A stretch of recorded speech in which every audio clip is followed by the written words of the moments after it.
بیاین تک به تک ببینیم. براتون یه دوال آوردم. خدا اینجا طرف گفتش که من میخوام بزنمت. اینجا ببینید چه جا خالی خوبی داد و منو زد.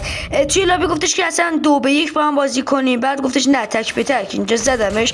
بعدش گفتش که اوکی با هم بازی میکنیم. جلوشیم با هم فایت میدادیم. اونجور که ادعا میکرد مثل که بازیش خیلی خوب بود. 7 بودیم عقبم فعلا. اینجا گانشم اپیک بود، دیل بود، حالا نمیدونم چه نوع اپیکی ولی خیلی خفن بود که در ادامه میبینید چی میشه. حالا دیگه از دکمه خفنی اینجا برم دکمه فینیشر اومد نشد، زد. وقتی من دمیج میداد خیلی خفن میشد. اینجا دوباره هم دیگه دیدیم زدمش. اینجا هم دوباره زدمش. یه ذره فایت کوتاه شد چون تایم ویدیو زیاد میشد. اینجا من دمیج میده همه چی از اون صفحه میره، لحظه 3 میشه، بعد برمیگرده صفحات. دیدم یه لایو بهش گفتم حلالت باشه و دمت گرم و من یوتیوبرم و همینا هم ویدیو میکنم بیا ببین.